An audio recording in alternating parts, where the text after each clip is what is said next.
Կամ աշխարհը այդքան արագ չի փոխում, ինչքան մենք պատկերացնում ենք։ Ինքը պետք է իր այդ գիտելիքներով մրցունակ լինի, էլի, հետո ավարտելուց հետո այդ աշխատաշուկայի պահանջներին։ Արկաբառոնների օրենքն է, չես մե երբեք չպետք է օգտագործես քո ապրանքը։ Մեծ մասը մարդկանց դատա վիզուալիզացիա ասելով պատկերացնում է ինչ-որ սիրուն գրաֆիկներ, չարթեր։ Գեղեցիկ ինքը սուբյեկտիվ հասկացություն չի։ Ինձ թվում է այն ամենաիրական օրինակներից է, որտեղ տվյալագիտությունը օգնելու է կոնկրետ ինչ-որ ռեալ խնդիր լուծել։ Եթե Y-ների առանցքը չի սկսում 0-ից, նշանակում է ձեզ ինչ-որ բան են ուզում համոզեն։ Մտածեք այն մարդկանց մասին, ովքեր նայելու են այս դեշբորդը։ Ինչքան շատ ես խորանում այդ գիտության մեջ, այնքան քիչ ես անում ստավկը։ Միշտ գտնվում է մեկը, որ ասում է,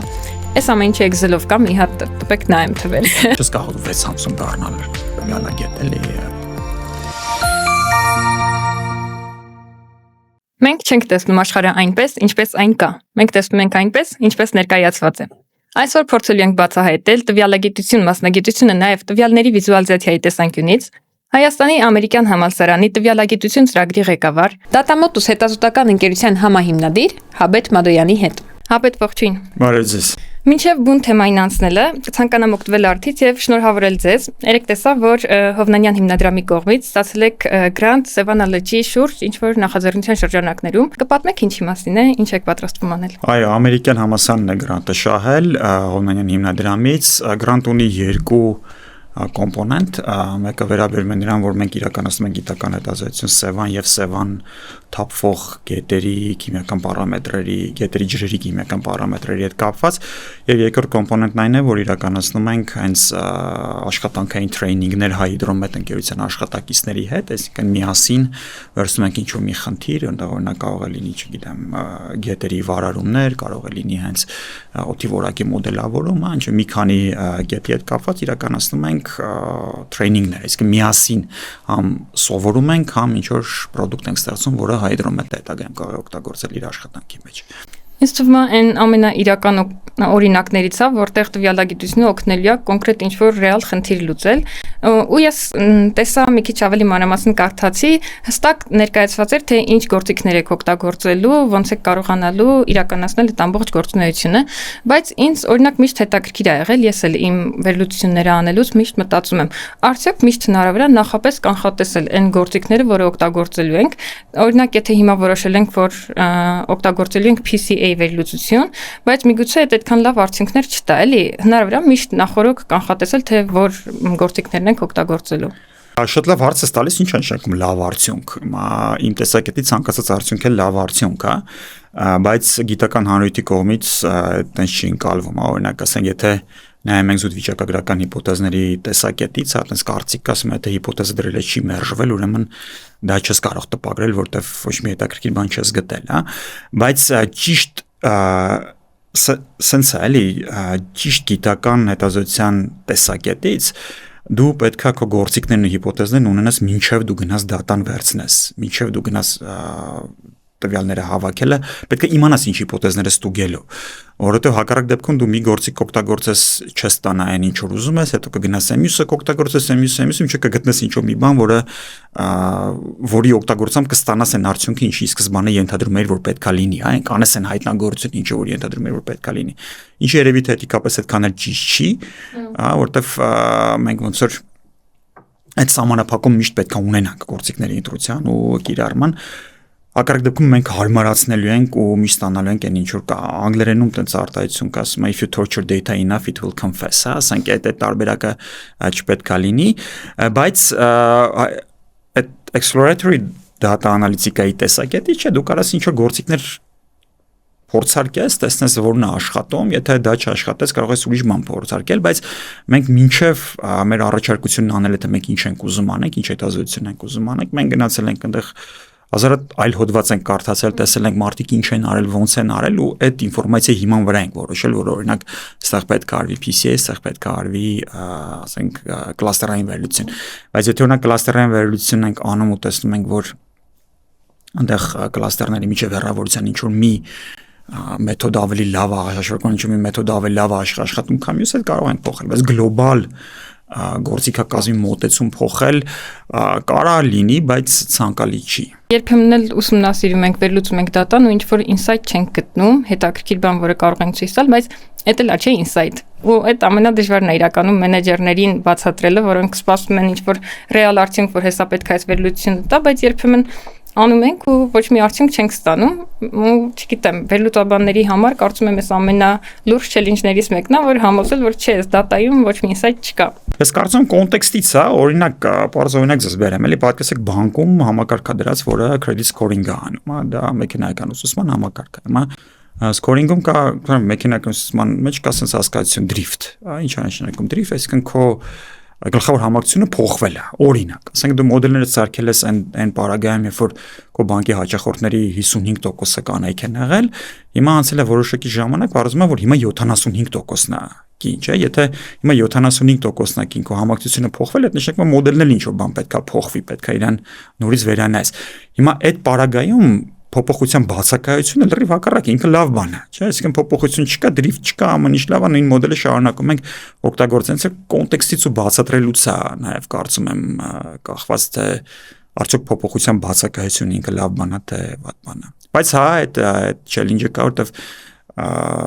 մարկանց մոտ միգուցե ինչ-որ մարկանց մոտ տպավորություն կա, ստատուս քվոն պետքա փոխված լինի անպայման, որ մենք ասենք, որ օքեյ, լավ ինչ-որ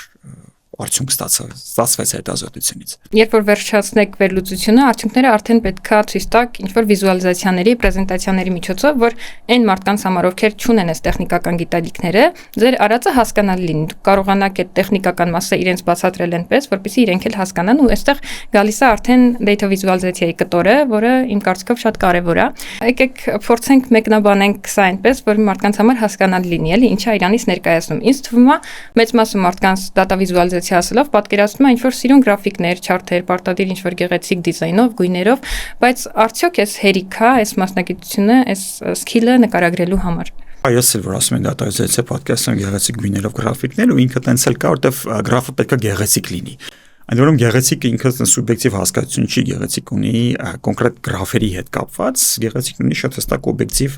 չափորոշիչներ, ինչ է նշանակում գեղեցիկ գրաֆ։ Մինչև տեղ գալն ասեմ, որ տվյալների վիզուալիզացիան իմ համար շատ հոգի հարազատ թեմա է, որտեղ ես տենց առարկա եմ կարդում ամերիկյան համալսարանում, ու նաև ձերեն հարցին, որ պետք է անես վիզուալիզացնենք, որ տեխնիկական խորագիտելիքներ չունեցող մարդիկ նաև հասկանան, դա չի մեր խնդիրը, որտեղ մենք այս հետազոտության արդյունքները հենց հակառակը ներկայացրել ենք այնպես մարդկանց, ովքեր տեխնիկական խորագիտելիքներ ունեն, որտեղ ինքը գիտական հոդված է, ենթադրվում, որ պետք է արվի ու հիդրոմետրի համար է այնտեղ արվել է, որտեղ մարդիկ կան, որոնք շատ բարձր լուրջ գիտելիքներ ունեն, իրանց տենց հասարակ ինչ-որ բարձ բան, չնայած գրաֆի տեսակետից ինչ-որ բարդ գրաֆն ավելի լավն է, քան բարձ գրաֆը, այդտեղ բաներ կա, trade-off-ներ կա, որ միշտ պետք է արվի, ու ինքը մասնագիտություն չի, ինքը ավելի շատ sense skill set է, հունար է, sense կոպիտ ասած, sense կարանք ասենք, որը կարելի է սովորել ու կարծում եմ, որ ոչ թե ցանկացած տվյալագետ դա պետք է իմանա, այլ իրական ցանկացած գիտնական, որ գիտությամբ զբաղվում, որ ինչ-որ բան է հրապարակում, ինքը այդ բանին պետք է գործիքակազմին գոնե ամենայն դեպս իր ոլորտի, իր ինդուստրիա համար պետք է տիրապետի։ Ինձ թվում է ամեն տեղ նույնիսկ սովորական պրեզենտացիա սարքելուց երբ որ ինչ-որ բան ենք ուզում ներկայացնենք, կարևոր է ինչ-որ չափով սրան տիրապետել, որ մեր ասելիքը ճիշտ տեղ հասցնենք, էլի։ Օրինակ ես Power BI եմ դասավանդում ու այդ շրջանակներում միշտ իմ ուսանողներին ասում եմ, մտածեք այն մարդկանց մասին, ովքեր նայելու են այս դեշբորդը, այս վիզուալիզացիան ու միշտ չի, որ դուք կարողանալու եք գնաք իրանց կողքը նստեք, բացատրեք։ Արեք ամեն ինչ, որ հնարավորինս ձեր վիզուալիզացիաները ցույց տան, ասեն այն, ինչ որ դուք նախապես մտածել եք, որ կուզենաք ասեք սրա միջոցով։ Ու այստեղ մի հատ ուրիշ խնդիր էլ կա, մենք ինչ որ արդյունք գտնելու համար երբեմն ստիպված ենք լինում մի 100,000 տարբեր անկյուններից դատան ուսումնասիրել, որ կարողանանք ընդամենը 1-2 հետաքրքիր բան գտնենք, որը կարողանանք տեղադրել մեր վիզուալիզացիայում։ Բայց այստեղ ենթադրում եմ շատ մարդկանց մոտ խնդիր է, որ իրենց արած այդ մեծ գործը չի երևում։ Չեն տեսնում մարդիկ, որ իրականում մի 1000 հատ ուսումնասիրություն է արվել, նոր էս երկուսն է երևացել, այստեղ օրինակ ինչ խորհուրդ կտաք վերլուծաբաններին կամ այդ վիզուալիզացիաները պատրաստողներին, որ իրենց մոտ տպավորություն չլինի, որ իրանց այդ մեծ գործը չի երևում։ Մեկը չի երևալու, խորհուրդ կտամ սրտին շատ մոտիկ չընդունել, որովհետև հա այդ ես իմ դասերի ժամանակ ինչ-որ մի գրաֆիկ եմ sense ցույց տալիս ու sense ուսանողներին հարցնում, ասում հա լավն է, ոչ մի ձեն չանում, ասում ես սա մի շաբաթ չարչև եմ բերես սարքին, դու գոնե մեր ժպտացեք, մտածեք լավ գրաֆիկ։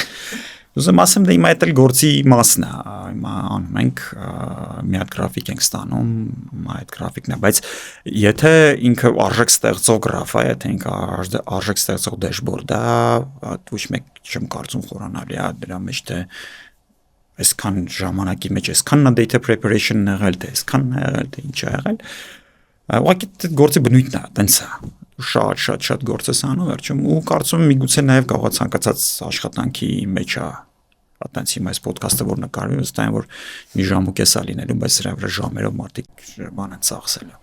Այդտենց մի հատ լավ խոսք կա Մարկ Տվենն ոնց որ թե ասել, որ ես ավելի կարճ կգրեի, բայց այդքան ժամանակ չունեի։ Շատ ակտուալ է ինձ թվում այս դեպքում։ Իսկ ինչ որ մետրիկա կա, որով չափենք, որ մեր սարքած դեշբորդը լավն էր։ Մարդիկ նայել են, ինսայթներ ստացել են։ Դուք օրինակ ոնց եք մոտենում այս հարցին։ Ոնց եք համոզվում, որ լավն էր։ Կան չափանիշներ, թե ինչ է նշանակում լավ գրաֆ։ Ես գիտեմ մենակ մի չափանիշ ինչ է նշանակում լավ դեշբորդ, որը շատ դժվար է այդ չափանիշին հետևելը, բայց այդ չափանիշը կա։ Այդ չափանիշն հետևյալն է, որ դեշբորդը չպետք է սկրոլ արվի։ Այսինքն, եթե ամեն ինչ երևում է էկրանի վրա ու մարդը ստիպված չի իջացնել այս կողմ այն կողմ, նշանակում է դեշբորդը լավն է, հակառակ դեպքում ինքը արդեն վատն է, բայց այդ իդեալականից ահագին հեռու է։ Ինչի է ասում, որ չպետք է սկրոլ արվի, որովհետև ամեն ինչ պետք է աչքիդ առաջ լինի, հա, ասենք եթե օրինակ դու ունես մի հատ գրաֆ, որը ցույց է տալի վաճառքները Երևանում, ունես մի հատ գրաֆ, որը ցույց է տալի վաճառքները մարզերում, հա, ինքը պետք է նայես, մի աչքդ պետք է սատենա, մյուսը նա տենա, որ կարողանաս համատել, բայց եթե մեկը ներքեն դու սկրոլ ես անելու, ինչնես հետո սկրոլ ես անելու բարձրանաս վերև տեսնես ինքը ոնց է արդեն ասում են դեշբորդը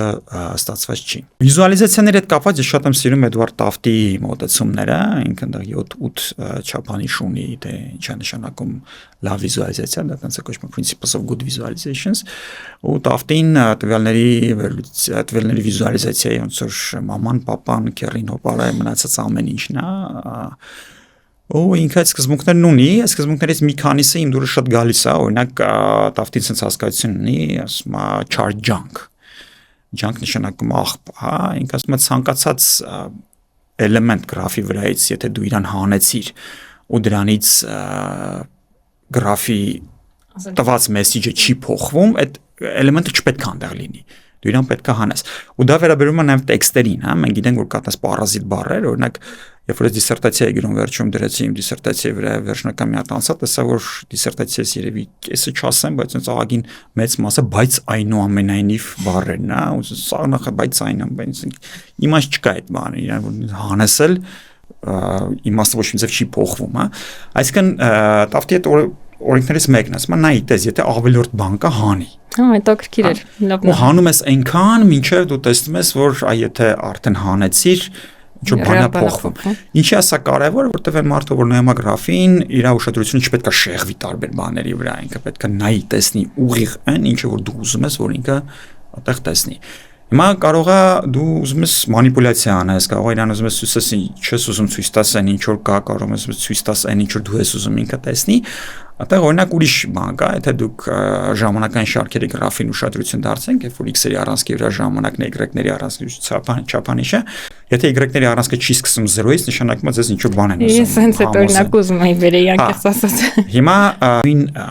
վիզուալիզացիան ինչի մասին է, ոնց որ վիճակագրությունը ինքը համեմատությունների մասին է, չէ՞, պետք է գտնես խմբեր, համեմատես իրար հետ։ Հիմա թե դու ժամանակային շարքում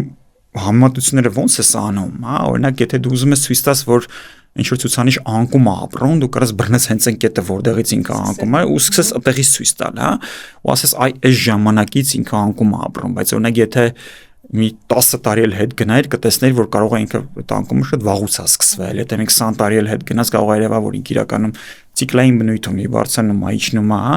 եթե Հայաստանի համար ես ուզում ցույց տաս, ասես օրինակ, չգիտեմ, ճանապարհային տրանսպորտային պատահարների զոհերի քանակը աճում է, վայ, աճում է, հիմա եթե վերցնես Այս տարին նախորդ տարին կարող է երևում որ աճում է, եթե վերցնես վերջին 20 տարին կարող է երևում որ չի հակառակը նվազում է։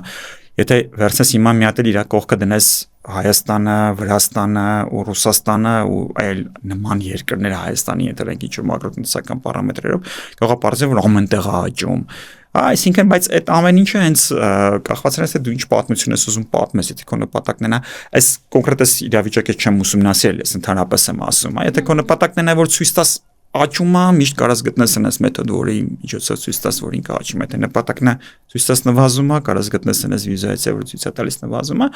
բայց օրինակ այդտեղ ես միշտ մարդկանց խորհուրդ եմ տալիս, որ եթե դուք տեսնում եք, որ Y-ների առանցքը չի սկսում 0-ից, գոնե մի քիչ պետքա զգույշ լինեք այդ բանը անել, էլի կամ ամեն անգամ Սկեյլը փոխում են, ու աճը օրինակ ավելի դրուկ աճադառնում։ Սկեյլը փոխում են ու աճը միանգամից sense դիստորտից սկսում է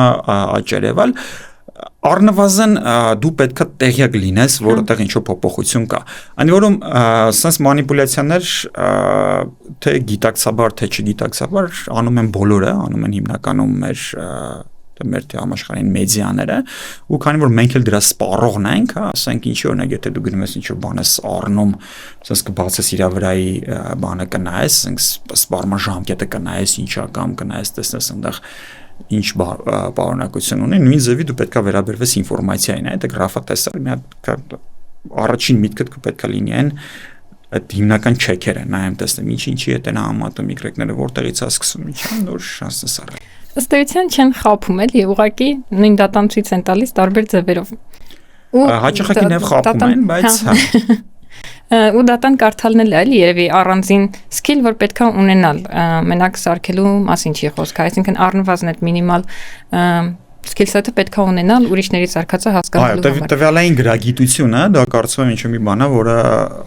մարդկանց պետքա դպրոցից, ոչ դպրոցից, ապա գոնե համալսարան, ցանկացած բարձրագույն կրթություն ունեցող մարդ Օրինակ եթե դու նայես արտասահմանյան կրթական համակարգին Ամերիկայի, Եվրոպայի, այնտեղ չկա այդպես մի մասնագիտություն, որ վիճակագրություն չի անցել։ Մարդ բարձրագույն կրթություն ստացել, ինքը գոնե հիպոթեզների ստուգում, գոնե մի անգամ անցել է, մակա կյանքի մեջ ոչ մի անգամ չօգտագործել, բայց ինքը գիտի դա ինչ։ Դե որտեվ հիմա ամեն ոլորտում կա այդ դատան, միշտ էլ եղել է, հիմա է ավելի շատ սկսվել երևի ուշադրություն դարձվել ու data-driven որոշումներ կայացնելու համար առնվազն պետք է այդ դատան ուսումնասիրել ու երբ որ օրինակ ինչ որ մեծ կազմակերպությունում դու վերլուծաբան ես, անում ես ինչ որ գործ ուզում ես դա ցույց տալ, ակնկալում ես որ մնացածն էլ պետքա քո արած գործը գոնե հասկանան, էլի, ու այդպես ոնց որ չափում ես քո սարքածի, ես օրինակ այդպես եմ մոտենում, քանի մարդ հասկացավ իմ պատրաստած դեշբորդը, քանի մարդ մի քիչ ավելի խորացավ, օրինակ այնտեղ ինչ որ գործիքներ կան, չէ, bookmark-եր կամ ինչ որ drill down-ներ, որ մարդիկ ավելի խորանան, ավելի հասկանան, ու եթե այդ engagement չի ունենում, մարդիկ չեն նայում, այստեղ ուրեմն ինչ որ խնդիր ունենք, էլի, կամ ես համապատասխան ձևով չեմ սարքում վիզուալիզացիան կամ իրենց skillset-ը չի ներում, այդ ավելի լավ հասկանալու համար ավելի մանրամասն։ Խնդիրները շատ տարբեր կարող լինեն, կարող է այդ կազմակերպությունը դուքի պետք չի այդ վիզուալիզացիան, բայց ինչ-որ մեկը որոշել է, որ պետք է անեն, հիմա անում են, այսինքն այդ հասունության մակարդակը կարող լինի, հա, բայց անալիստի դերը ստեղ անշուշտ շատ կարևոր է, ինչն է գրաֆ սարքում, ոնց է գրաֆերը սարքում, ինչ ցուցանիշներ է ցույց տալիս, ոնց է հաշվարկում, ոնց է բացատրում։ Ցանկանում եմ հիշեցնել նաև, որ ինձ կարող եք օգնել ձեր բաժանորդագրությունների միջոցով։ Եթե մինչև այս պահը դեռ բաժանորդագրված չեք, խնդրում եմ հենց հիմա բաժանորդագրվել եւ շարունակել դիտել։ Գույները ձեր թոքում որ խոսացել եք, իրոք իրանց ազդեցությունը այդքան մեծ է, ոնց են ազդում վիզուալիզացիայի վրա։ Հա, մեծ է, օրինակ բերեմ, հա, երբ որ դուք կատեգորիկ փոփոխական, ասենք պատկերացեք ունեք XY, scatter plot եք սարքում, scatter plot-ը հայերենից կլինի, կետերի ամպ։ Չգիտեմ, երբեք հայերենը չեմ օգտագործել։ Այո, ունդեղ ինչ որ մի կատեգորիկ փոփոխականով պետքա տարբերակ եք իրարից, հա, օրինակ ասենք բոյնա ու քաշնա, ու ուզում ենք տեսնենք կանանց ու տղամարդկանց մոտ ոնց է տարբերում։ Հիմա գույները ոնց պետքա ընտրվեն, որ գույնով պետքա ներկեն կանանց, որ գույնով պետքա ներկեն տղամարդկանց, տեղ ռոզվի ու կապույտ չի էլի։ Տրամաբանությունը հետևելն է, գույները պետքա լինեն այնց, որ ամենամեծ կոնտրաստը ապահովեն, երբ որ ունեն կատեգորիկ փոփոխականներ։ Ու մեկը ավելի լավը չլինի, քան մյուսը։ Օրինակ եթե մենք վերցնենք, ասենք դեղինի տարբեր երանգներ, պատկերացնենք տղամարդուն տանք բաց դեղին, կնոջը տանք մուգ դեղին, դա արդեն highlight ենք անում, այսինքն highlight-ը չպետք է լինի։ Հիմա ոնց անենք, որ այդ կոնտրաստը լինի, այդ color wheel հասկացությունը, գիտենք 360 sense ֆորմում է սա։ Իրական մեծ հաշվով էական չի, եթե դու ունես երկու կատեգորիա, էական չի այդ color wheel-ի վրա առաջին կատեգորիան որտեղից կընտրես, բայց հաջորդ կատեգորիան պետք է լինի իրանից ուղիղ 170, ինչն է սկսում, ուղիղ դիմացի, եթե աղա ուղիղ դիմացի նշանակում է դու ապահովում ես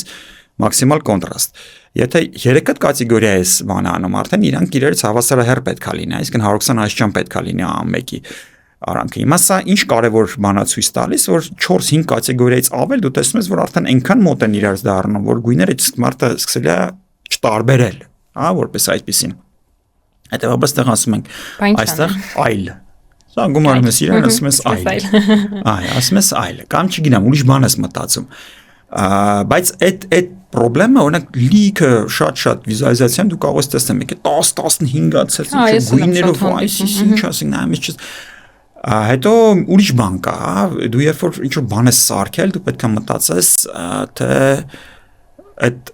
քո գրաֆը մարդը ոնց է նայելու եթե ինքը դիջիտալ է նայելու այդ շատ թույն ինչ ուզում ես արա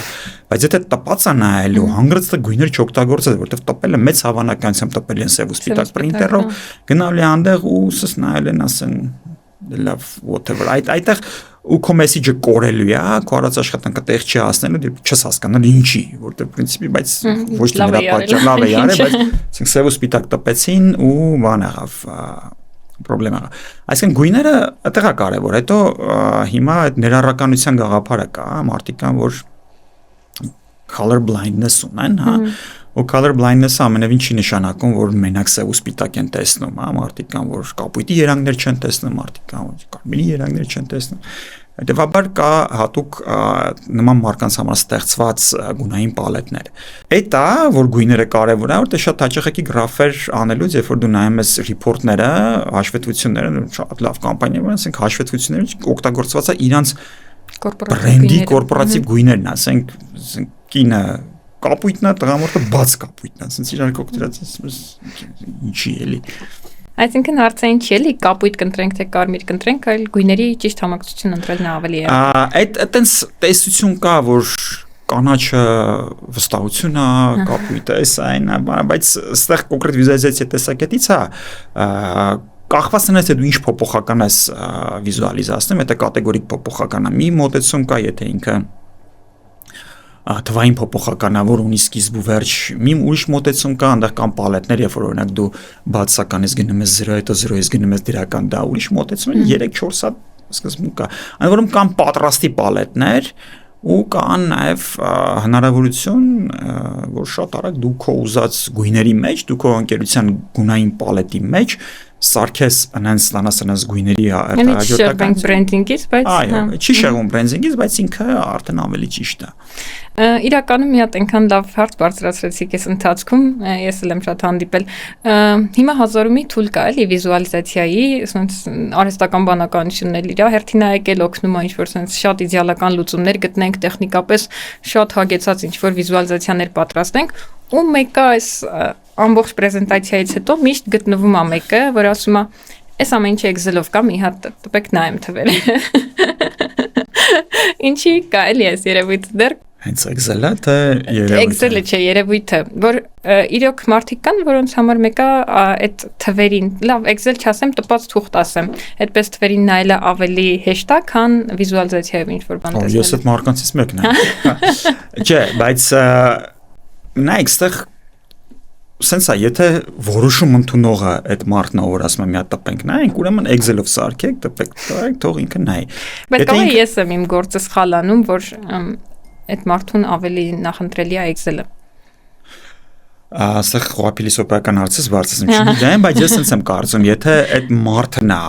որոշում ընդունողն ու ամենակարևոր մարդը թե որի համար է ստեղծված այդ վիզուալիզացիան, ուրեմն դուք ամեն ինչ պետք է անեք, որ իրան բավարարեք, եթե ինքը կարևոր մարդ չի, ընդհանրապես սպառող է, հիմա այդ մեկն էլ կորավ, չհասկացավ մեր գրաֆը, that's fine։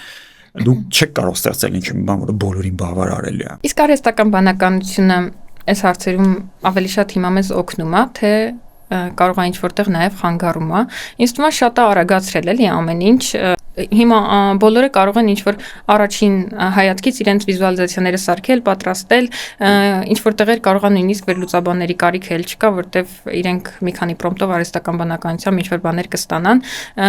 բայց երևի ավելի խորը չեն կարողանա ուսումնասիրել, քան վերլուծաբանը ինքը կաներ։ Ոնց եք դուք գնահատում արհեստական բանականության բերած օգուտը այս հարցում։ Դրական։ Ինքը գործիք է, որը օգնում է, մարդուն չի փոխարինում։ Ենթադրաբար ինչ որ ընկերություններում այս լսել եմ խորհրդատվական ընկերություններում տես պրեզենտացիա սարքողների մեծ քանակ այլ չի սարքում, չի աշխատում, բայց արհեստական բանականություն, չգիտեմ ինչ նկատի ունեք, որտեղ ինքը հազար բան կարող է նշանակի, ենթադրում եմ, որ նկատի ունեք LLM մոդելները։ Հա, իհարկե։ Կամ կոնկրետ ինչ-որ մի LLM մոդել միգուցե նկատի ունեք։ Ես նախապատվություն ունեմ օրինակ Claude-ին, բայց էական չի էլի։ Մի հատ բարձ օրինակ բերեմ, ես վերջերս ասես մի հատ դեպք էր եղել, որ soft ընկերություններից մեկը, որ իդեա ունի, հենց Microsoft Visual Studio-ի նման բաներ, ու իրանք հնարավորություն տալիս Claude ինտեգրելու, Claude-ն էր ինչ կան հիշում եմ, ու այնտեղ ասես մի հատ փորձ էին արել, ուրեմն գրաֆիկ էին տվել, գրաֆիկ էր սարքել, որտեղ երկու փոփոխական կար, մեկին էի ձիաուժը ու էֆեկտիվությունը, իր վառելիքի ծախսի էֆեկտիվությունը։ Այդ եթե դաս տալիս ես, գիտես, որ այդ մի հատ data set-ը, որով մենք մեր ուսանողներին արդեն զսվսրել ենք, բայց այդ data set-ի երկու փոփոխականն է ու ձիաուժի ու վառելիքի էֆեկտիվության, այսինքն քանի կիլոմետր ակշում միլիտր բենզինով, այդ երկու փոփոխականների մեջ պետք է լինի բացասական կորելացիա, այսինքն ինչքան ձիաուժը մեծ է, այնքան մեքենան հզոր է, ավելի քիչ է կարողանում քշել 1 լիտր բենզինով։ Բայց իրանք ինչ էին արել, իրանք այդ կորելացիան փոխել էին, այսինքն նենց էին արել, որ թվով բազան պատկել էին, ստացվել էր, որ ամեն ինչ նույնն է, բայց հիմա կորելացիան դրական է ստացվում։ Ու այդ գրաֆիկը, դրական կորելացիա ունեցող գրաֆիկը տվել էին արհեստական բանականությանը, բայց փոփոխական անները նույնն էին թողել։ Բայց արհեստական բանականությունը մեկը մեկնաբանել էր, որտեղ կա բացական կորելացիա։ Այսինքն ինքը գրաֆիկին չէր նայել, կամ ինքն հենց ենք ասում ինքն ինչ որ բան, այսինքն այդ soft-ը ծրագիրը չէր նայել գրաֆիկին կամ նայել էր ստացվել էր ինչ որ sense հակասական մտքեր ու պնդել միջև էր, որ չէ, որտեվ իմաստային կոնտեքստային է երկու փոփոխականների միջև կորելացիան, այդ երկու փոփոխական կորելացիան տես պետք է լինի։ Ավելի խորն է արել, քան կարելի էր պատկերացնել։ Չէ, ավելի վատ է արել, քան կարելի էր պատկերացնել, հա, բայց հիմա ուզում ասեմ դրական է, մենք բոլորս էլ կոդ գրելուց հիմա այդ օգտագործում ենք։ Հաճախակ ես կարող եմ ինչ-որ գրաֆիկ ստանալ, screenshot անեմ, գցեմ, ասեմ մի հատ տեսա ինչ է, բայց ընդունել դա հալածյուղի տեղ ու ասել, որ всё հեսա սարքեց 30 էջանոց պրեզենտացիա, որ ուշի բան պետք չի, այտենց շինքը շատ օգնում է պրեզենտացիա սարքելուց է օգնում, research անելուց է շատ օգնում, շատ է օգնում, բայց չի կարող փոխարինել մարդը մեկը մնալու այդ գործը անել է։ Ինձ այնօրը համոզում էր, որ ինչ որ բան կար, որը թանկացել էր ու համոզում էր, որ կուրսի հաշվին է այդտեղ էլ։ Ես ասում եմ, բայց ես նայում եմ, տեսնում եմ կուրսը հակառակը էլի դրամը արժևորվել ավ ոնց որ չէր կարա դրա արդյունքում թանկանար։ Տենց էլ չհասկացանք իրար։ Աչի եթե ինձ ինչ-որ բան համոզում ես մի անգամ համաձայն եմ։ Ոնց ասես։ Ձեր համար կարևոր է, որ գործիքով է կոնկրետ պատրաստվում, ենթադրենք դեշբորդը։ Շատ կան չէ թուլեր հիմա, դուք ինչքան եթե փորձեք գնահատել դեշբորդը լավն է թե չէ կամ մասնագետը, որը պատրաստել է այդ դեշբորդը լավն է թե չէ, ինչքան կշիռ կտակ այդ տեխնիկական մասին, էլի որ գործիքով է արել, տեխնիկական հագեցվածությունը ինչքան է, ու մյուս մասն էլ արդեն այնա թե ինչքանով կա storytelling, հա, ուղղակի ինչ որ գրաֆիկների ամբողջություն չի։ Եթե փորձենք ինչ որ կշիռներ տալ, ոնց կլինի հարաբերակցությունը։ Գործիքը կարծում եմ կարևոր է։ Ու ասեմ ինչի է կարևոր, օրինակ եթե դուք ինչ-որ մի բան սարքել եք Power BI-ով ու դա ինչ-որ մի ընկերություն առել է, that's fine, այդ ամեն ինչը իր տեղն ունի, հա, ասենք չի կարելի լինի մի հատ գործիք, որը բոլոր պահանջները կբավարարի։ Բայց դուք պետք է հասկանաք, որ Power BI-ը դա ինչ-որ մի շահույթ հետապնդող ընկերության product է, որը ունի իր լոքերը, այսինքն դու չես կարող անես ինչ ուզում ես, հա, բայց եթե դու վերջին հաշվով իրեն սարքել ես օրինակ Python-ով կամ սարքել ես R-ով, դա քեզ հնարավորություն է տալու փաստացի անել ինչ ուզում ես, որտեղ կոդը բաց է, ամեն ինչ բան է, իր էլի մեկը սահմանափակումներ կա, հասկանալի է, բայց այս սահմանակը շատ ավելի լայն է, քան Power BI-ը։ Power BI-ն էլ է ինչ որ տեղ հնարավորություն տալիս R-ով, Python-ով։ Իհարկե հնարավորություն տալիս է, բայց մեկը իր կոդը փակ է, այսինքն դու չգիտես այնտեղ ինքը ներսում ինչ է հաշվում, ոնց է հաշվում։ Բայց դա չի նշանակում, որ բոլոր խնդիրները պետք է լուծեն անպայման R-ով կամ բոլոր խնդիրները պետք է լուծեն Power BI-ով։ Ամեն ինչ կախված է ժամանակի ծախս կա, փողի ծախս, կարող անկերություն կար ասում չի ինձ հենց հիմա պետք է արեք մի շաբաթում աշխատող դեշբորդ, որի վրա ընդամենն իմ վաճառքները պետք է երևա, հիմա գնաս այդ ընկերությունը համոզես, ասես արի ես մի հատ product հիմա քեզ կսարքեմ, որ քեզ մոտակա 15 տարին լավ կծառայի, իմաց չկա իրեն հիմա է պետք։ Այսինքն պետք չի մարկանց վրա ծախել են ինչ որ իրանց պետք չի, պետք է իրանց տալ են ինչ որ իրանց պետք է։ Ես այդ տեսակետից ես ինքս արձրագրավորման լեզվի մեծ բան եմ, ճատագովն եմ, ֆանատ եմ, ինչ գիտեմ, sense ասեմ։ Իսկ ինչի՞ց է եկել այդ նախապատվությունը։ Իմ background-ը ավելի շատ տնտեսագիտությունից է եկել ու ինքը գիտական, ոչ թե գիտական, այսինքն վիճակագրական հետազոտությունները մը շատ ավելի հարմար է, կամ Python-ը, չնայած մենք Python-ը եմ շատ օգտագործում։ Հիմա կան դեպքեր, որտեղ R-ն է շատ կիրառելի, հա, օրինակ, ասենք, եթե քեզ պետքա ինչ-որ վիզուալիզացիա սարքես, անալիզ անես, շատ արագ վիճակագրական մոդելներ սարքես, ռեգրեսիաներ, դեռ R-ն է։ Պատրաստի, որտեղ package-ները շատ են, չէ՞։ Պատրաստի package-ներն են շատ ու իրա տված output-երը, արդյունքները վիճակագիրներին շատ բան անկալելի է, ծրագրավորողների միգուցե այդքան չէ, բայց վիճակագիրներին ոչ թե այդքան չէ, որտեղ իրանք դրանց չեն հասկանում, իրենց այդքան դետալներ պետք չի, հա, բայց վիճակագրերին դետալները պետք է։ Բայց ասենք եթե դու սարքում ես ինչ-որ խորքային ուսուցման գործիք կամ սարքում ես ինչ-որ մեքենայական ուսուցման գործիք, որը հետո պետք է գնա ինչ-որ սերվերների վրա դիպլոյ լինի, այդտենց հարցերը միգուցե Python-ն է ավելի առաջնային, այսինքն էլի դու նայում ես տեսնում ես ինչ խնդիր պետք է լուծվի ու ըստ այդմ ընտրում ես ոնց գործիքը, որով պետք է աշխատես։ Իրանք մեկը նրա գործը կարանի են, մեկը նրա գործը կարանի, մարդիկ կարով կարան,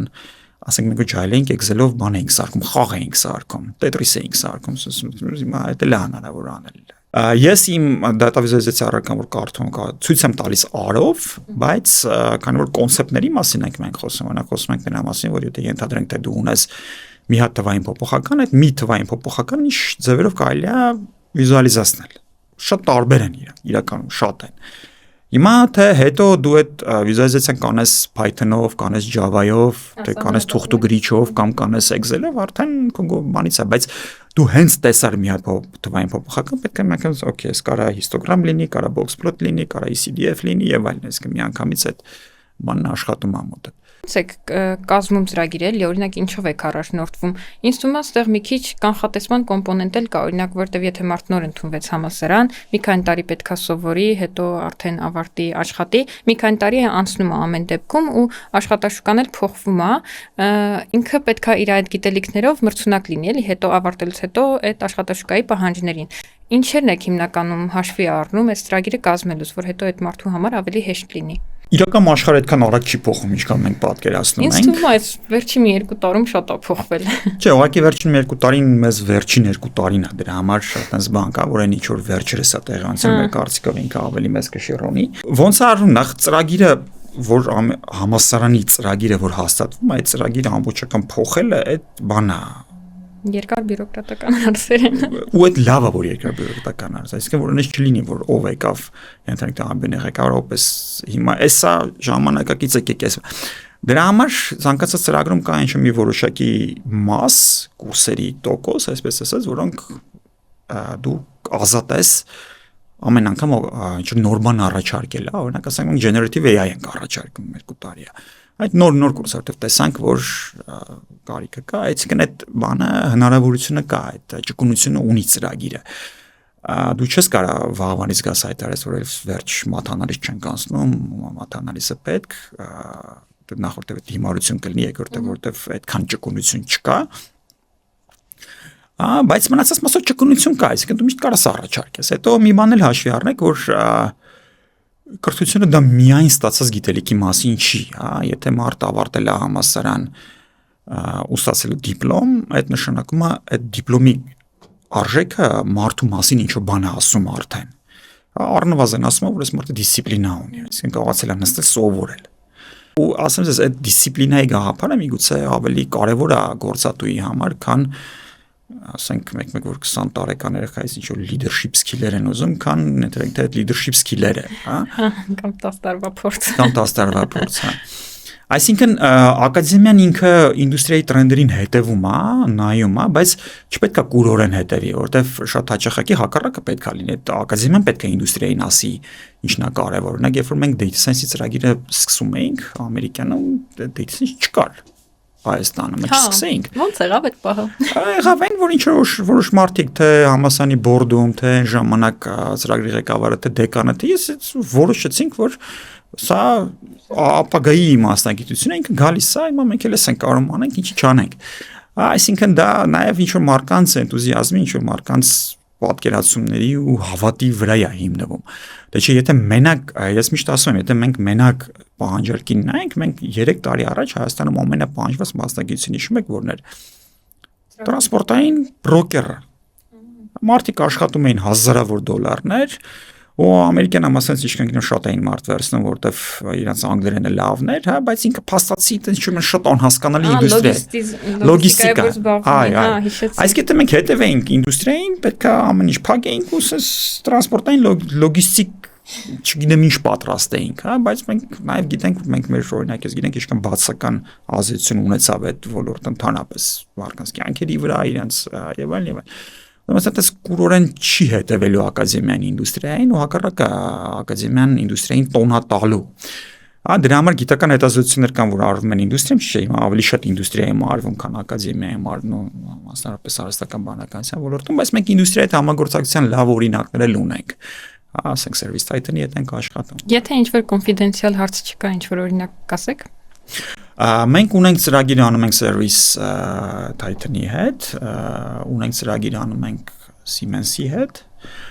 ու կան էլի շատ տարբեր ծրագրեր, որոնք արվում են։ ԵՊՀ-ում ինձ թվում է ամերիկյանից մի քանի տարի հետո ստեղծվեց այդ ֆակուլտետը, ու իմ համար այդ իմ կյանքի լավագույն որոշումներից էր այդ կրթությունը ստանալը մագիստրատուրան մաթֆակի Կիրառական վիճակագրություն եւ տվյալների գիտության ֆակուլտետում, ու ես միշտ այդտեղ առանձնացնում եմ, էլի կարևորում եմ այդ ֆունդամենտալ գիտելիքը ու նաեւ դիսցիպլինան, որ նշեցիք, որ սովորում ենք համալսարանում, որտեվ հիմա նույն data scientist կամ վերլուծաբան կարելի է դառնալ ընդամենը մի քանի ամսոնոց կուրսերով էլ, որ ես էլ եմ կարծում, որ չի կարելի, բայց ըստ էության տեսականորեն դառնում են մարդիկ, ու ինձ թվում է տարբերությունը ակնհայտ է ու մեծ է, էլի հենց մեկը այդ մաթեմատիկական գիտելիքների մասով։ Կխնդրեմ մի քիչ խոսենք համայնքի կարևորությունից, տարբեր համայնքներ կան, օրինակ ես ինքս սիրում եմ համայնքներին մասնակցել ու համայնքի ուժը իմ կարծիքով կարևոր է։ Օրինակ Վազքի համայնք կա, որին ես մասնակցում եմ, որտեղ ես սիրում եմ վազել, իմ նման էլի լիքը մարդ սիրում է վազել, մենք հավաքվում ենք, խոսում ենք ու սենց ոնց որ մոտիվացնում ենք իրար։ Հիմա կա նաև համայնք այս առիթով, հա, ու Փայդատա Երևանի մասին է խոսքս, կուզում եմ մի քիչ դրա մասին խոսենք ու որն է հիմնական մոտիվացիան էլի դրանով զբաղվելու ու իր նպատակը արդարացնում է թե չէ սպասելիքները։ Python ինքը Python data այնս մանով է գնում, բայց ինքը մենակ Python-ին չի վերաբերում, սա վերաբերում է ընդհանրապես տվյալագիտությանը։ Սա համաշխարհային meetup-ների ու կոնֆերանսների շարք է, սովորաբար անում են ամսական meetup-ներ, հետո տարին մի անգամ անում են մեծ կոնֆերանս, մենք հիմա որտեղ արվում Python-ի հիմնական կոնֆերանսներն արվում է Ամստերդամում, արվում է Փարիզում, կա Լոնդոնում շատ խոշոր կոնֆերանս է։ Մեր շատ մեծ կոնֆերանս կա, կոչվում է PyCon Python Berlin, դա ամեն տարի արվում է ոլորտի ամենան է։ Ու մենք այս տարի PyCon համայնքի հետ, ոնց որ Python ու PyCon-ը միացել են իրար հետ ու անում են տարեկան կոնֆերանս, լինել է հուլիսի 24-25-ին, հենց հիմա բաց է թե սպիկերների թոքերի համար տեղ կա որ իրանք կարող են գրանցվեն թե նաև սպոնսորների հետ ենք խոսում, հա։ Իմ համար ինչա Python-ն, ինչի եմ ես Python-ը գնացել, թե Python-ն դա բաց կոդով լուծումների open source-ի համար է, այսպես ասած, ստեղծված, հա, օրինակ դուք չեք կարող նաև կարակ, բայց շատ տրամաբանական չի հնչի, եթե դուք ասենք Power BI-ի մասին գաք Python-ից թոք անեք, որտեղ Power BI-ը դա վճարովի գործիք է։ Այսինքն մենք խոսում ենք բազ կոդի մասին, ու ոչ միայն խոսում ենք բազ կոդի մասին, այլ նաև ամենակարևոր մի բան, որ մենք Python-ը վարեցինք, մեր համակազմակերպիչներից Սուրենն է անում, դրանք contribution session-ներ են, հա, այսինքն օրինակ կա Pandas library-ին, կա Pandas-ի համար բացված GitHub-ում խնդիրներ, issue-ներ, հա, ու այդ issue-ները պետք է լուծվի։ Նորմալ այդ issue-ները շատ տարբեր կարող լինեն, ինչ որ միտեղ, ասենք, բանում documentation-ը ստորակետ են մոռացել դնել։ Հիմա այդ issue-ը բացված կարող տարիներով մնա, ով է գնալու ստորակետը, դասի չէ։ Հիմա մենք ինչ ենք ասում ենք մենք բոլորս Pandas NumPy օգտագործում ենք, չէ։ Եկեք ոչ միայն օգտագործենք, եկեք մի հատ էլ հետ տանք իրանց, ոնց որ give back անենք։ Ու այդ give back-ը պարտի չի փող լինի, այդ կարող լինի ձեր ժամանակը, որը վերջին հաշվով էլի ինչ որ առում առումով փողա, բայց եկեք վերցնում են բանի այդ հայտնի Python-ի library-ները ու իրենց իշուները քննարկում են, համայնքը միանում է, սկսում են այդ contribute անել, այնտեղ ահագին հետաքրքիր բանա process-ը տեղի ունենում ու փաստացի դու դառնում ես այդ աշխարհի այդ համայնքի մի մասը, էլի, որ այդպես է ստորակետը այնտեղ ես եմ դզել, էլի։ Հա, մենք անում ենք ամսական meetup-ներ ու այս PyCon PyData-ն ավելի շատ մենք ուզում ենք լինի ինքը sense կիրառական, հա, այսինքն օրինակ եթե դուք ձեր աշխատանքի տեղ ինչ-որ բան եք արել, սիրուն ստացվել, ոչինչ կարա լինի Power BI-ով, կարաք դրա մասին գաք խոսակ, այսինքն պարտադիր չի դրա տակ ինչ-որ գիտական հայտնագործություն լինի, հոդված լինի տպագրված, հա, սրանք կիրառական բաներ են, մարդիկ գալիս պատմում են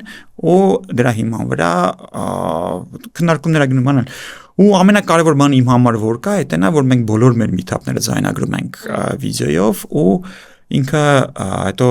հրապարակվում է PyData-ի global YouTube կանալով, որտեղ 171,000 subscriber կա, այսինքն դու թոք արեցու մի անգամից դարձար, sense անգլալեզու թոքեր են, չէ՞։ Անգլալեզու են, այո, բոլոր թոքերը անգլալեզու են։ Վերլուծություն կա,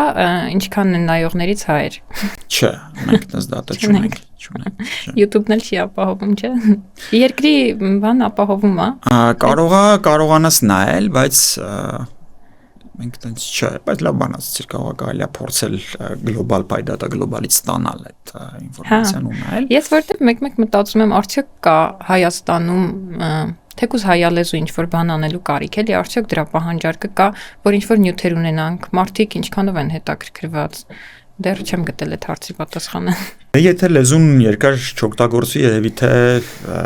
պետք չի լինելու, հիմա դուք ասեք, մեզ պետք է մենք մեր լեզուն ունենանք։ Ես վստահ եմ, որ հա։ Ես էլ եմ վստահ։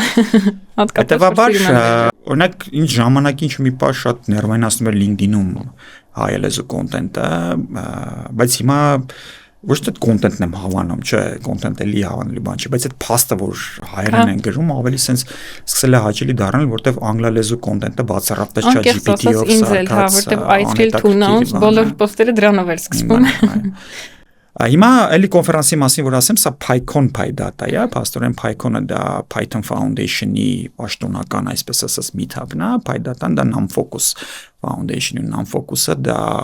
ամերիկյան հասարակական կազմակերպություն է, որը մասնավորապես ֆինանսավորում է մեր բոլորի իմացած Pandas NumPy-ը, SciPy-ը, Scientific Python-ը։ Ու ստեղ ոչ միայն data science-ին վերաբերյալ թոքեր ենք սպասում, այլ նաև general Python։ Հա։ Երբ է լինելու։ Հուլիս 24-25։ Իսկ ովքեր կարող են մասնակցել, բացա։ Մասնակցել նկատինեք տեսանկյունից ոչ լսել չէ, տոմսեր են լինելու, կվաճառի ովքեր որ ձեռք բերեցին կգան կլսեն, բայց նպատակը հետևյալն է, որ ցանկացած level-ի մարդու junior-ից մինչև ամենավերևի senior մարդ, այդտեղ հետաքրքիր բան է լինելու։ Հետաքրքիր է։ Իմ կարծիքով արհեստական բանականությունը մի քիչ փչացրել է այս համայնքի հետաքրքրությունը։ Իմ համար լավագույն օրինակը Stack Overflow-ի օրինակն է։ Առաջ ինչ որ մեկը որ ձեր ասացի պես մի հատ խնդիր էր ունենում, ստորակետ էր մոռանում կամ ինչ որ կոդ չէր կարողանում գրել, գրում էր իր հարցը այդտեղ, հավաքվում էին մնացած բոլոր այդ ոլորտի մասնագետները, քննարկում էին, ինչ որ լուծում էին գտնում հարցին։ Հիմա մի քիչ AI-ով հեշտացել է այդ ամեն ինչը։ Error ենք ստանում, գցում ենք մի հատ արագ LLM-ները, ասում են թե ինչն էր սխալ, լուծումը տալիս են, գրում ենք ու մի քիչ է սկապը կորում է, էլի։ Հետազոտություն կա 25%։ Stack Overflow-ում R ու Python ծրագրավորման լեզուները top 2-ն են, որտեղ ամենաշատն են նվազել հարցերը, հա, իշուները մոտավորապես 25%-ի չափ է։ Սա ուրիշ խնդրեմ ձեզ ասեմ, քանի որ էլ բան չկա, մարդու կողմից data չի գեներացվում։ Հիմա արհեստական բանականության մոդելները խնդրի առաջ են, որտեղ իրանք իրենց գեներացած data-ի վրա ոչ են սովորելու, չէ։ Դրա համար է ենթադրվում, որ հիմա պլատոյի է եկել հասել, հա, զարգացումը շատ ավելի բան տեմպերով է գնալ, չես դա լա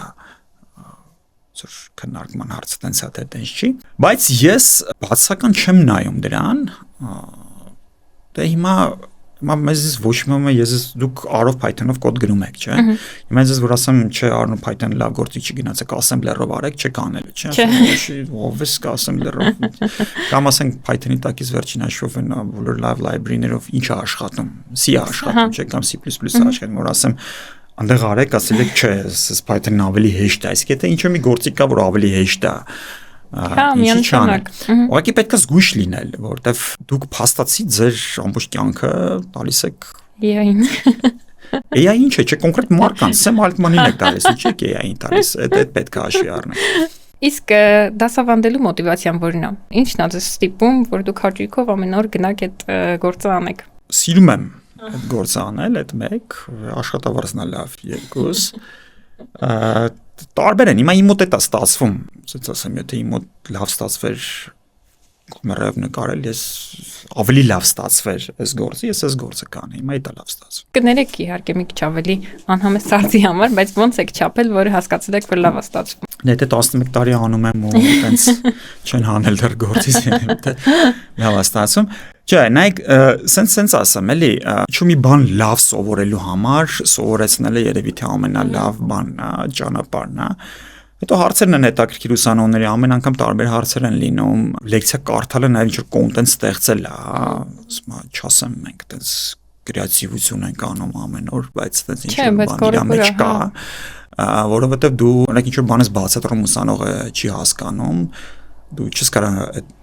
բանը նորից նույն ձև բացատրել, չէ՞, մի անգամ բացատրեցի, մարդը ինչ հասկացավ, նույն բանը։ Կամ մտածես ինչ որ երկրորդ ճանապարհ, երրորդ ճանապարհ, չորրորդ ճանապարհ։ Այդ տեսակետից իր մեջ հետաքրքրություն կա։ Իսկ ֆիդբեքեր հավաքում եք, հետո ենթադրում եմ մեր համալսարանում օրինակ կար ինչ-որ անանուն հարցումներ, հետո ուսանողներից ստանում ենք, այդ ռեալ է։ Դրանից ինչ-որ հետևություն քաղելը իրոք ոնց որ նայում են, ուսանողներին միշտ հետաքրքրում է, եթե հիմա այսօր որ լրացրեցին, հետո նայում են, թե չեն նայում։ Ես մի քիչ ձեր ուսանողների հետ էլ շփվեցի, այստեղ գալուց առաջ, ու իրանցից մի հատ հարց փորձեցի կորսել, որը կցանկանային ձեզ տալ ու իրենց հատկապես հետաքրքիր էր, դուք արդյոք այս data science-ի ունեցած skills-երը օգտագործում եք ձեր անձնական որոշումների կայացման մեջ ու նաև մասնավորապես ինչ որ ստավկաների հետ կապված հարցերում։ Ստավկաների, ասեմ ձեզ, ես ինչքան խորացել եմ այդ դիտության մեջ, մենք առարկա ենք այդպես կարդում, Sports Analytics, հիմա Սահակյանն Արեգն է կարդում, շարունակում է։ Ինչքան շատ ես խորանում այդ գիտության մեջ, այնքան քիչ ես անում ստավկա, որովհետև այդ համակարգն հենց է աշխատում, որ երկարաժամկետ կտրվածքով աներբանան դու հաղթես։ Այդ համակարգը տենց է դիզայն արված։ Այսինքն քո կազինոյի մած սպասումը միշտ բանա, բացական է։ Հիմա կարող դու այսօր հաղթել ես, վաղը պարտվել ես։ Կան մարդիկ, որոնք բեթինգին նայում են նույն ձև, ոնց որ որոշ մարդիկ նայում են ֆոնդային բորսային։ Այսինքն եթե դու ինչ-որ արժեթուղթ ես առել, որ սպասում ես, որ ապագայում հանգանալու է, հիմա ինչ-որ բանի հիման վրա ես դա արել, չէ՞, վերլուծության։ Հիմա նույն վերլուծության հիման վրա դու ենթադրում ես, որ օրինակ Բարսելոնան հաղթելու է, ենթադրենք թե։ Այսինքն եթե դու դրան նայես որպես գործ, այդ ուրիշ բան է, բայց եթե դու դրան նայում ես որպես ինչի՞ ասած հեշտ փող աշխատելու կամ ասած ինչ-որ բան սովորեցի, գնամ ստավկե կամ այտենց չի աշխատում, իմ համար ես չեմ արել, ես ինքս իմ բնույթով ազարտի մարդ եմ, բայց խաղալ չեմ սիրում, էլի։ Մի ժամանակ սովորություն ունեի, որ միշտ ստավկա էի անում, միշտ չէ, բայց հաճախակի ստավկա էի անում ֆուտբոլում իմ սիրած թեմի հակառակորդի վրա։ Որ մոտիվացիա ունենաք նայելու։ Չէ, ոչ թե մոտիվացիա ունեմ, որ միշտ ուրախ եմ, ու քանի որ իմ սիրած թիմը տենց միշտ պարտվում է, ագին օգուտ տալիս է։ Որներ ձեր սիրած։ Ես իտալական Լացիոյի բան եմ, բալիշիկ եմ, այդ տեսակից Լացիոն չի քաշում փողը, միշտ գալիս է, էլի միշտ պարտվում է։ Բայց չէ, ստավկաներ չեմ անում։ Ես եղել է իմ կարիերայում, որ օգնել եմ մարկանց հետ աշխատել եմ իրանք ինչ որ predictive մոդելներ սարքելու, բայց ասում եմ Տարկաբարոնների օրենքն է, չէ՞, ասում եմ երբեք չպետք է օգտագործես քո ապրանքը, հիմա ես ինքս չեմ բան անում, չէ։ Անձնական կյանքում օգտագործում եմ, իմ տունը սենց ամենտեղ դատչիկներ դրած հիմա երեք ենք բան արել, որ հոսանքի ծախսն է հաշվում ամեն րոպե ամեն։ Հետաքրքիր է։ Չգիտեմ ինչի սա պետք, բայց սենց արդեն դեշբորդի մեջ կա, սենց անտանոթ, օքեյ 0.2 կիլովատ, ինչ փոխվեց դրանից, բայց հիմա։ Ինձ էլ հետաքրքիր, հետո ինչ որ գործողություն կարողանալ եք անեք, շատացնեք, քչացնեք։ Օրինակ հիմա իմ տան վրա բան կա դրած, արևային պանելներ կա դրած, ու մի քիչ այն կողմել ես նաև իմ մասնավոր անձնական մեծերոլոգիական բանն եմ դրել, կենտրոնն եմ դրել, ինքը չափում է ջերմաստիճան, չափում է խոնավություն, չափում է քամու արագություն, Օդի աղտոտվածություն Չէ, օդի աղտոտվածություն, չէ, օդի աղտոտությունը շատ բարդ քաղաքական թեմա է, պետք չի տեղ ու չափում է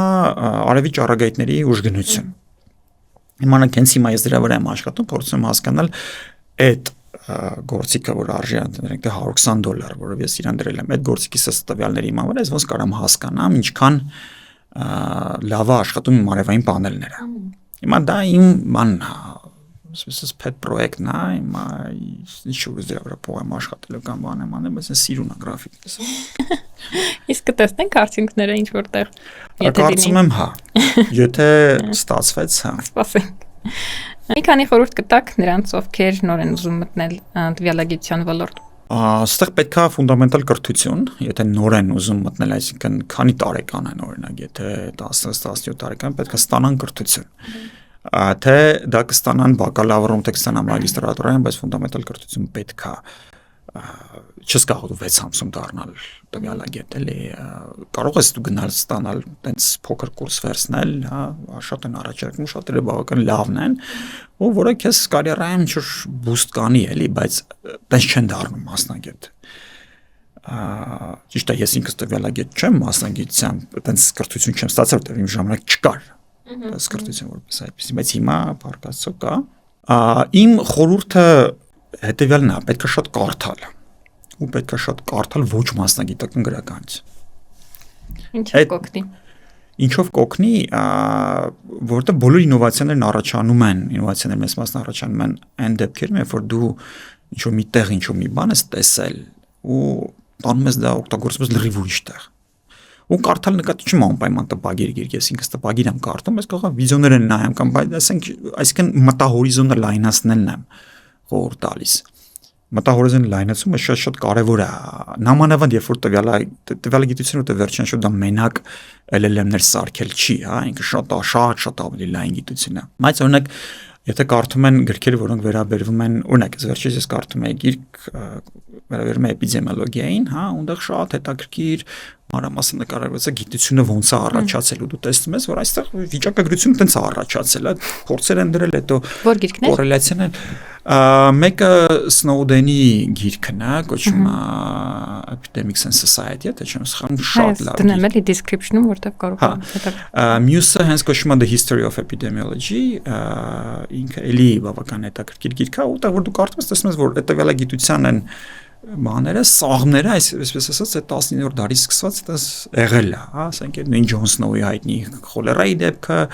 Իրանից առաջ օրինակ տենց հայտնի բան կա, չէ, որ Լոնդոնում, երբ որ փորձում էին հասկանալ խոլերան ինչից է առաջացած, ասում են դե օդից է, ասում են ինչի, դե ասում են բարձրանիստ վայրերում Լոնդոնի, որտեղ ծովի մակերևույթից ավելի բարձր է, այնտեղ խոլերայի քանակ դեպքերն ավելի քիչ են, քան ներքևում, այնտեղ հետեւաբար օդը լավ է, հա, ասենք ու շատ երկար տարիներ այդ է եղել հիմնական, բայց պատճառը հասկանալի է, ջուրն է եղել, որտեղ վերևից ջուրը մաքուր է, ներքևը ջուրն ավելի կեղտոտ է։ Կամ ասենք երբ որ կարդում եք գրքեր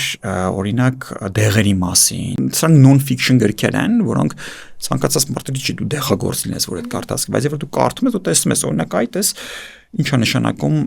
randomized experiment, հա, ինչ է նշանակում բալանսավորված որ դեպքում ինչ էքսպերիմենտներ են արել, բան դրանք դասագրքեր չեն, որ դու բարձես կարդաս ու հաջորդ օրն օգտագործես, բայց դու սկսում ես պատկերացնել գիտություն որտեղ է օգտագործում, որտեղ է կիրառում։ Կամ կարդում եք քաղաքագիտական գրքեր, որտեղ էլի տեսնում եք, որ ինչ տիպի հիպոթեզներ են ստուգվել, այդ հիպոթեզները ոնց են ստուգվել, ինչ է նշանակում control group, ինչ է նշանակում տեստ է։ Ու այդպես բաները կարելի է, այո, դասագրքով է սովորել, բայց շատ ավելի հավես է, երբ որ այդ ոչ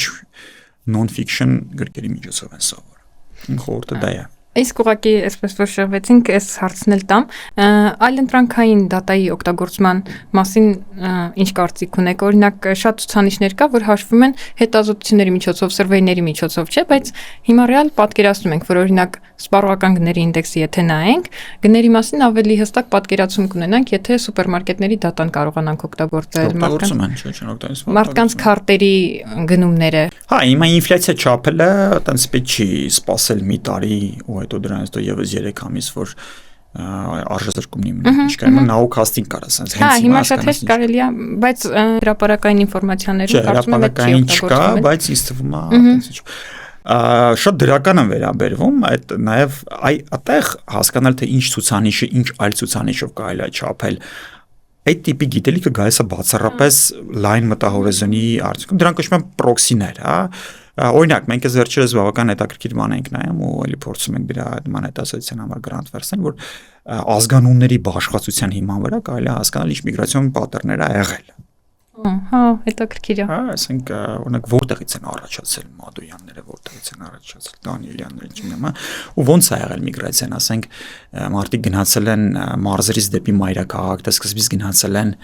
խոշոր քաղաք, հետո խոշոր քաղաքից եկել են, կա ինչ որ գյուղ, որ ուրիշ գյուղի հարց չի տալիս, հա, ասենք դրանք հետաքրքիր միգրացիան չափելու ուղիղ գործիք չի։ Հա, բայց պրոքսի է։ Բայց ինքը պրոքսի է, որը կարես բան անել։ Ու նաև կանխատեսումներ անել կօգնի այս վերլուծությունները։ Էլիոտ այդ գրքի մասին էլի խոսել եմ Գրեգորի Կլարկի գիրքն է The Sun Also Rises, որտեղ ինքը ազգանունների բաշխվածության հիման վրա եկամուտների բաշխում է փորձում հասկանա, հա։ Ու գալիս է երևի չէ, էլի 80-20 սկզբունքին։ Չէ, ինքը այդ չէ անում, ինքը ավելի շատ ուզում էր հասկանալ սոցիալական մոբիլությունը ոնց է աշխատում, էլի։ Այդ թեզն է հարուստները ավելի են հարստանում, աղքատներն ավելի են աղքատանում, այդ թեզն էր ուզում ստուգել ու ոնց էր ուզում ստուգել նայելով օրինակ էլիտար մասնագիտություններում ազգանունները հազվադեպ հանդիպող ազգանունների տոկոսը համեմատում էր ընդհանուր բնակչության մեջ այդ նույն ազգանունի տոկոսը, եթե մեկը բաժանվեց մյուսի վրա 1 է ստանում, նշանակում է այնպես չի որ այդ մարդիկ 1000 տարի իրավաբան են, չէ՞, բայց եթե մեկ էլ տեսնում ես, որ ասենք 20-30 անգամ ավելի շատ է հանդիպում այդ ազգանունը իրավաբանների մեջ, քան բնակչության մեջ, այդ նշանակում է այդ ցեղը ոնց որ ասած այդ մասնակցություն իրանով է արել։ Այդ market basket անալիզիներ նման մի տեսակ տենց էլի գործակիցներ կա որ հաշվում են, ավելի շատ թե որ ապրանքը որի հետ է միասին վաճառվում, այստեղ էլ հասկանում որ տարբեր է, բայց տեխնիկապես դրանով էլ կարելի է անել։ Հա, բայց շնորհակալ եմ շատ գալու համար։ Անկեղծ մտածում եմ այնքան ինֆորմատիվ էր ու մեկ-մեկ ինքս ինձ նախանձում եմ այս ոդկասթների շրջանակներում։ Շնորհակալություն հրավերին։